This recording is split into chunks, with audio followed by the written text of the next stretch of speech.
नमस्कार दोस्तों, मेरा नाम है विजय कुमार। आप देख रहे हैं कॉमिक्स पिटारा चैनल को। तो चलिए दोस्तों, राज कॉमिक्स में तिलिस्म देव सीरीज की इस शानदार कॉमिक्स को शुरू करते हैं, जिसका नाम है जादूगरनी। तो आप देख सकते हैं इसका कवर पृष्ठ जो कि कुछ इस तरह का है। तो चलिए इसकी शानदार स्टोरी को शुरू करते हैं। जादूगरों का देश, नाम अघोरा। अघोरा की राजकुमारी डंकनी बिच्छुलिका था जिसका वाहन। अघोरा में केवल जादूगर ही रह सकते थे। अघोरा की नागरिकता प्राप्त करने के लिए वहां की राजकुमारी डंकनी के सम्मुख अपनी जादूगरी की कला का प्रदर्शन करना होता था। ये बकरा हमारे राज दरबार में कहाँ से आ गया? निकालो इसे बाहर। मैं क्षमा करें राजकुमारी जी, मेरा नाम जादूगर में है। ओह, सचमुच तुम एक अच्छे जादूगर हो। आज से तुम्हें अघोरा की नागरिकता प्रदान की जाती है। अघोरा के नागरिकों की पीठ पर यह प्रतीक चिन्ह बना दिया जाता है। आह! जादूगर पीड़ा। राजकुमारी डंकनी का अति बलशाली भाई, जिसका अधिकांश समय व्यतीत होता था जादूगरी की विद्या में महारत हासिल करने के लिए सिद्धि साधना में, जिसका प्रिय आहार था अति जहरीले बिच्छू। कच्चर कच्चर। आज अपनी साधना पूरी करके उठ खड़ा हुआ जादूगर पीड़ा। डंकनी को देखे हुए बहुत दिन हो गए हैं, सबसे पहले उसी को देखूंगा। अघोरा की ओर तेजी से बढ़ा जा रहा था जादूगर पीड़ा। उसी समय रथ और तेज चलाओ सारथी, रात्रि से पूर्व ही हम अपने नाना के महल पहुंच जाना चाहते हैं। जो आज्ञा राजकुमारी जी। जादूगर पीड़ा की निगाहों में आने से बच ना सकी थी राजकुमारी दिव्या। राजकुमारी या आकाश से उतरी अप्सरा। अगले ही पल जादूगर पीड़ा ने प्रदर्शित किया अपनी शक्ति का एक छोटा सा नमूना। हिंद। इस अप्रत्याशित बाधा के कारण रथ के सवार आपस में बुरी तरह से टकरा गए। उफ! रथ रुक गया। गुस्ताख, तेरी इस बदतमीजी के लिए हम तुझे अभी मृत्यु के घाट उतार देंगे। मृत्यु? सैनिकों के हाथों में थमी तलवारें चली विद्युत गति के साथ। साएं साएं। जादूगर पीड़ा से टकराने से पूर्व तलवारें गायब हो चुकी थी। हमारी तलवारें कहाँ गई? दोनों सैनिक शारीरिक शक्ति में भी कम ना थे।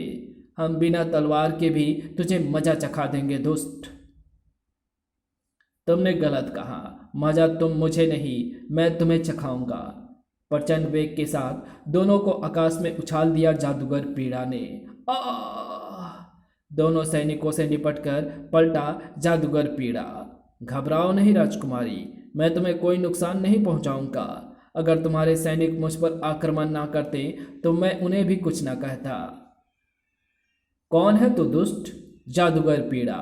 राजकुमारी दिव्या, मैं कल तुम्हारे महल आऊंगा, तुम्हारे पिता से तुम्हारा हाथ मांगने। ये कहकर चौंका दिया उसने राजकुमारी को। फिर अचानक सारथी रथ की ओर उड़ा। अरे, अब तुम अपने नाना के महल नहीं, वापस अपने महल जाओगी राजकुमारी दिव्या। सारथी के रथ पर पहुंचते ही रथ दूर्त वेग के साथ दौड़ पड़ा। फिर बहन डंकनी, भैया, इस बार मैं आपको कहीं ना जाने दूंगी भैया। इस बार तेरा भाई कहीं नहीं जाएगा मेरी बहन, और तेरी भाभी के साथ इसी महल में रहेगा, तेरे पास ही। भाभी? क्या सच भैया? कल प्रातः ही मैं तेरे लिए भाभी लेने अम्रपाली महाराज के पास जा रहा हूँ डंकनी। ओह, इसका मतलब अम्रपाली की राजकुमारी पसंद आ गई है मेरे भैया को। जादूगर पीड़ा की आंखें प्रसन्नतापूर्वक चमक रही थी। अम्रपाली के राजा अजीत सिंह उस दिन बड़ी व्यग्रता के साथ प्रतीक्षा कर रहे थे जादूगर पीड़ा की। तुम घबराओ नहीं बेटी, वो दुष्ट जादूगर यहाँ से आज जीवित बचकर नहीं जा पाएगा। तभी वहाँ प्रवेश किया सेनापति ने। महाराज, मैंने ऐसी व्यवस्था कर दी है कि वो बदमाश हमारे यहाँ पहुँचते ही बंदी बना लिया जाएगा। सेनापति, हम अस्त्र पूजा के लिए ब्रह्मालय में जा रहे हैं। जब तक हम स्वयं बाहर ना निकलें हमें कोई परेशान ना करे। जो आज्ञा महाराज। उसी समय महल के फाटक पर, द्वार खोलो दरबान, हमें तुरंत महाराज से भेंट करनी है। उफ! इसके तो चेहरे पर काले बिच्छू रेंग रहे हैं। यही है जादूगर पीड़ा, हिरासत में ले लो इसे। जादूगर पीड़ा कर्कश स्वर में चिल्लाया। ठहरो। जादूगर पीड़ा ने अपनी बंद मुट्ठी खोल दी। बिच्छू, बिच्छू। अगर किसी ने मुझे रोकने की चेष्टा की तो बहुत बुरा होगा उसके साथ। स्वयं ही फाटक खोलकर भीतर प्रवेश किया उसने। भावी ससुर जी ने अपने भावी दामाद का अच्छा स्वागत किया। खैर कोई बात नहीं, लेकिन भीतर प्रवेश करते ही, ओह ये क्या जाल! जादूगर पीड़ा, सेनापति अतिदंड तुम्हारा स्वागत करता है। सेनापति अतिदंड, दुश्मन को देखकर ही वार आजमाना चाहिए उस पर, कहीं ऐसा ना हो कि वार उल्टा ही पड़ जाए। अरे ये क्या! सेनापति जी, इस जाल से छूटने का प्रयत्न करो, मैं महाराज से मिलकर आता हूँ। राज दरबार के द्वार पर उसकी राह रोक ली तलवारबाजों ने। रुक जाओ, तुम अंदर नहीं जा सकते। मूर्खो, मुझे रोककर तुमने अपनी मौत ही बुला ली है। दूसरों की मौत का सामान कभी कभी अपनी मौत का भी सबब बन जाता है। राज दरबार में ही उपस्थित थी राजकुमारी दिव्या।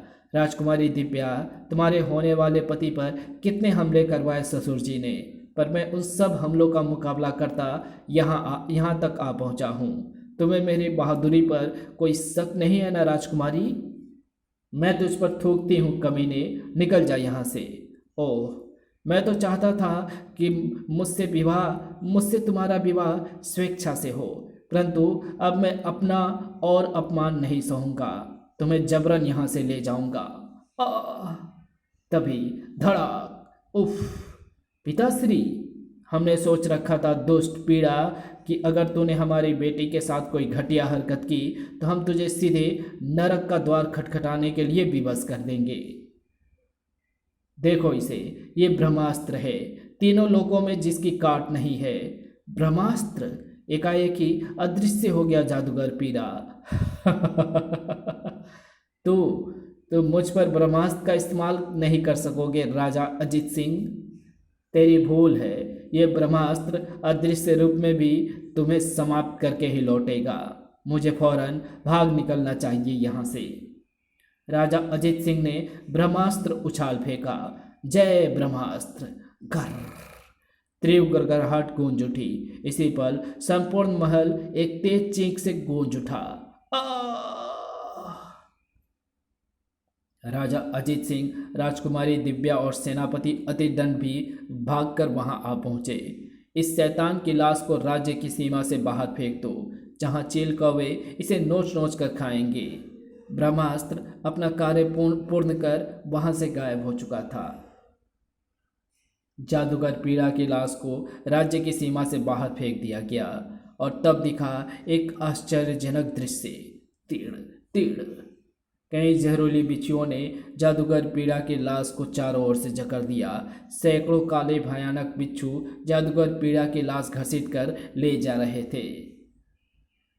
अघोरा में वो दृश्य देखकर आतंक फैल गया। राजकुमारी डंकनी अपने भाई के हत्यारे को जीवित नहीं छोड़ेगी। जादूगर पीड़ा की लाश! अघोरा के राजकुमार का ये हस्त्र किसने किया? जिसने भी ये दुष्कार्य किया है, अपने राज्य की तबाही बुला ली है उसने।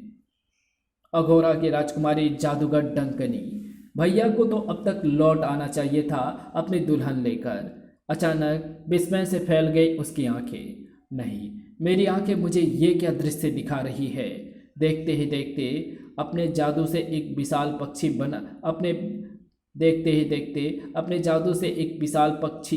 पक्षी बना डाला उसने। मुझे भीड़ के पास ले चलो पक्षी राज, क्विक! जादूगर पीड़ा की लाश देखते ही डंकनी के नेत्र फैल गए। नहीं, ये नहीं हो सकता। अम्रपाली ने दुल्हन की जगह मौत दे दी है मेरे भाई को। तुम्हारी सौगंध भैया, मैं अम्रपाली की राजकुमारी को तुम्हारी दुल्हन अवश्य बनाऊंगी। एक रात के लिए जीवित करूंगी मैं तुम्हें, और उस रात तुम्हारी दुल्हन भी तुम्हारे हवाले करूंगी। लेकिन उससे पहले पूरे अम्रपाली की तबाही मेरा लक्ष्य होगा। अम्रपाली पर मौत बनकर मंडराई जादूगरनी। ए मेरे जादुई शक्तियों, मौत की बारिश करो अम्रपाली के इस बाजार पर। मौत के बादल पूरे बाजार पर फैल गए। अरे एकाएक ये काले बादल कहाँ से आ गए? जादू हो गया ये तो। मुझे तो प्रलय के बादल लग रहे हैं ये। सचमुच प्रलय के ही बादल तो थे वे। तीड़ तीड़ हिस। जल के स्थान पर जहां से बरस रहे थे सांप और बिच्छू। सांप बिच्छुओं की बारिश हो रही है। आ उफ हिस आ तीड़ हिस आई। प्राण बचाने के लिए भाग पड़े नागरिक, लेकिन भाग कर जाते कहाँ। आ ई बचाओ हिस हाय मरा। सांप बिच्छुओं और लाशों से पट गया अम्रपाली नगर का वो व्यस्त बाजार। सचमुच मौत की बारिश है ये। राजा अजीत सिंह अब लाशों के नगर पर राज करेगा। तीड़ तीड़ हिस। महल में सर्वप्रथम सेनापति अतिदंड को मिली थी यह खौफनाक खबर। क्या सांप और बिच्छुओं की वर्षा? जी हाँ सेनापति जी, हजारों नागरिक मारे गए। और ये समाचार सुनकर राजा अजीत सिंह तो स्तन ही रह गए। सेनापति क्या कह रहे हो? पूरा अम्रपाली बाजार शमशान में बदल गया है महाराज। नहीं पिताश्री, कहीं उस दुष्ट जादूगरनी पीड़ा की मृत्यु तो पिताश्री, कहीं उस दुष्ट जादूगर पीड़ा की मृत्यु तो इस खौफनाक खेल का कारण नहीं है। राजकुमारी का कहना सत्य हो सकता है महाराज। अगर ऐसा हुआ तो उन सब लोगों की मौत का जिम्मेदार हम होंगे सेनापति, जो मौत की उस बारिश में मारे गए। जो हुआ उसमें आपका कोई कसूर नहीं पिताश्री। आपको एक बार फिर ब्रह्मास्त्र का इस्तेमाल करके उस दुष्ट को दंड देना होगा जिसने नगर में प्रलय मचाई है। अब यह संभव नहीं है पुत्री। ब्रह्मास्त्र का इस्तेमाल हम जीवन में केवल एक ही बार कर सकते थे। तभी महाराज की जय हो। महाराज, नगर से सांप बिच्छू गायब हो चुके हैं। ओह, हम सर्वप्रथम नगर की परिक्रमा करना चाहते हैं सेनापति अतिदंड। जो आज्ञा महाराज। नगर नागरिकों की दुर्दशा देखकर राजा अजीत सिंह दहल उठे। राजकुमारी दिव्या का हृदय कांप उठा। सेनापति तथा सैनिकों के रोंगटे खड़े हो गए। उफ पिताश्री, मौत का ऐसा तांडव! मैं उस अज्ञात हत्यारे को स्वयं अपने हाथों से मृत्युदंड दूंगी। इस हत्याकांड के बाद अब राजगद्दी पर बैठने का हमें कोई अधिकार नहीं है सेनापति। ये घटना हमारे माथे पर बहुत बड़ा कलंक है। महाराज, अभी ये लोग जीवित हैं, मरे नहीं, किंतु जहर का असर इन्हें धीरे धीरे मौत के मुंह में ले जा रहा है। अगर ये सच है राजवैद्य जी, तो आप इनका उपचार शुरू कीजिए। हम सैनिकों से इन गिद्धों को हटवाते हैं। ये संभव नहीं है राजन, मेरे पास इस जहर की कोई काट नहीं है। और तभी, कौन है तू? डंकनी। कितने विशाल बिच्छू पर सवार है। उस विशाल बिच्छू से नीचे उतर आई डंकनी। जाओ राजकुमारी को ले आओ। तीड़ तीड़ विशाल बिच्छू राजकुमारी की तरफ बढ़ा। पिताश्री, मैं केवल राजकुमारी दिव्या को ले जाना चाहती हूँ। अगर किसी ने कोई गुस्ताखी की तो हाथ बिखरी पड़ी लाशों में कुछ मुर्दे और बढ़ जाएंगे। बिच्छू ने राजकुमारी दिव्या को जकड़ दिया। ये देख राजा अजीत सिंह चीख पड़े, खबरदार, कोई आक्रमण नहीं करेगा। आह, तुम समझदार हो राजा अजीत सिंह, लेकिन अगर यही समझदारी तुमने भैया पीड़ा और राजकुमारी दिव्या का विवाह करके दिखाई होती तो सैकड़ों लोगों के प्राण भी तुम बचा सकते थे। और उस विवाह को तो तुम फिर भी रोक नहीं सकोगे राजा अजीत सिंह। क्या मतलब है? तुम्हारा भाई तो मर चुका है। मैं अपने भैया को एक रात के लिए जीवित करूंगी राजा। उसी रात तुम्हारी पुत्री दुल्हन बनेगी, एक रात की दुल्हन। उसके बाद उसे विधवा का जीवन व्यतीत करना होगा। यही मेरा प्रतिशोध होगा। नहीं, डंकनी बिच्छू पर सवार होकर उड़ गई। नहीं, ऐसा मत करो डंकनी। मेरी पुत्री मुझे लौटा दो। मेरी पुत्री मुझे लौटा दो डंकनी। शैतानों के आगे गिड़गिड़ाने से सिर्फ शैतानों के हौसले बुलंद होते हैं महाराज, और कुछ हासिल नहीं होता। तब फिर हम क्या करें सेनापति अतिदंड, क्या करें हम? अब केवल तिलस्म देव हमारी मदद कर सकते हैं महाराज। ओह तिलस्म देव, तुम ठीक कहते हो सेनापति। अब तिलस्म देव का ही सहारा है। गूंज उठी हिमालय की पर्वतमालाएं राजा अजीत सिंह की करुण पुकारों से। हे तिलस्म देव, रक्षा करो तिलस्म देव। ओम। राजा अजीत सिंह, जादूगरनी डंकनी है इन निर्दोष मानव की इस हालत की जिम्मेदार। और मानवता का रक्षक आ पहुंचा, मानवता की रक्षा करने अम्रपाली। आंखें खोलो वत्स अजीत सिंह, तिलिस्म देव, आप आ गए तिलिस्म देव। मानवता की रक्षा की संकल्प लिया है मैंने, और यहाँ तो कितने ही मानव को मौत के मुंह में जाता देख रहा हूँ मैं। ओह, क्या महाराज तिलिस्म देव से ही बातें कर रहे हैं? डंकनी को उसकी करनी का दंड देना होगा राजा अजीत सिंह, किंतु तिलिस्म देव, मेरी पुत्री उसके कब्जे में है और वो उसे तबाह एवं बर्बाद करने पर तुली हुई है। तब फिर वो शक्ति हम राजकुमारी दिव्या को ही दे देंगे, जो डंकनी के विनाश का कारण बन जाएगी। तुम केवल इतना ध्यान रखो कि ये गीत इन निर्दोष मानव के शरीर का और अधिक भक्षण ना कर सके। जो आज्ञा तिलिस्म देव। इसी के साथ ही तिलिस्म देव वहां से गायब हो गए। उधर जादूगर ने डंकनी मग्न थी एक महायज्ञ करने में। जादूगर देवता शैतान फूंक इच्छा पूर्ण कर, यज्ञ पूर्ण होते ही ये जादूगर पीड़ा को जीवित कर लेगी। उफ, पिंजरे का द्वार खुला होने के बावजूद भी मैं भाग नहीं सकती। तीड़, मैं जानती हूँ देवता शैतान फूंक कि तू जीवन के अलावा सब कुछ दे सकते हो, किंतु मेरी इच्छा तुम्हें पूर्ण करनी ही होगी। जादूगर देवता शैतान फूंक इच्छा पूर्ण कर शैतान फूंक, मेरे भैया को केवल एक रात के लिए जीवन प्रदान कर शैतान फूंक।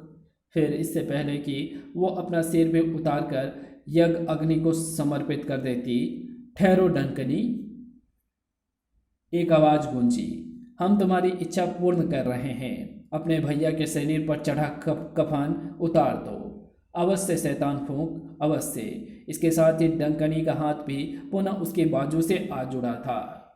जादूगर पीड़ा के शरीर पर चढ़ा कफन उतारते ही, ओह, बड़ी गहरी नींद में सो गया था मैं।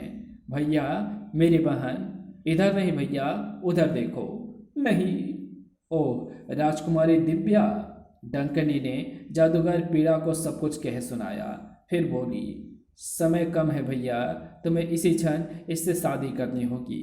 मैं तैयार हूँ। नहीं, मैं इस लाश से शादी नहीं करूँगी। डंकनी ने ना जाने कौन सा मंत्र पढ़ा कि राजकुमारी तुरंत दुल्हन के रूप में परिवर्तित हो गई। फूं, नहीं, हे भगवान, मेरी रक्षा कर। तभी, घबराओ नहीं राजकुमारी दिव्या, ये दुष्ट अब तुम्हारा कुछ नहीं बिगाड़ सकेंगे। आप कौन है प्रभु? तिलिस्म देव, मैं तुम्हें महाविनाशकारी प्रदय शक्ति दे रहा हूँ बेटी। इस शक्ति से तुम इन दुष्टों का नाश कर सकोगी। तिलिस्म देव, ओह, ठीक इसी पल जादूगर पीड़ा ने राजकुमारी दिव्या को पिंजरे से बाहर खींच लिया।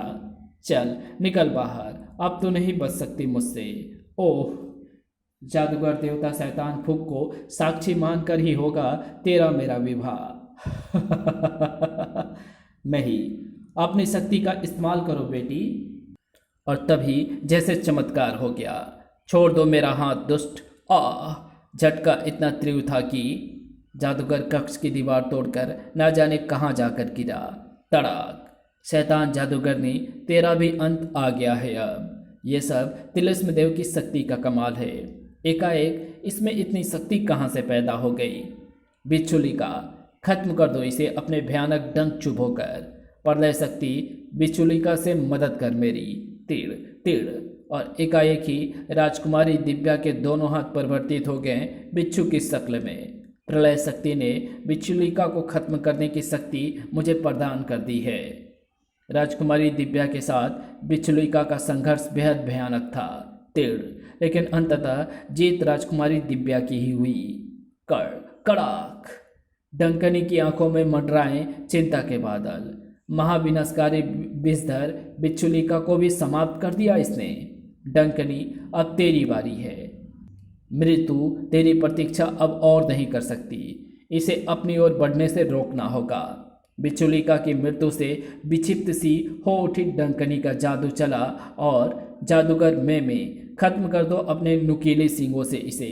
मैं जादूगर में अपनी संपूर्ण शक्ति एकत्रित करके दिव्या पर झपटा। अपने सींगों पर बेहद नाज होगा तुझे। कड़ाक! मैं तभी तड़ाक! इस गद्दा से मैं तेरा सिर तोड़ दूंगी। ओह, पीठ पर वार तो ही कर सकती थी। राजकुमारी दिव्या, प्रलय शक्ति से तुम इस जादूगरनी के प्रत्येक वार की काट कर सकती हो। तिलस्म देव सिर्फ अपने भक्त को ही दिखाई देते हैं। बचो दिव्या। धड़ाक। उफ।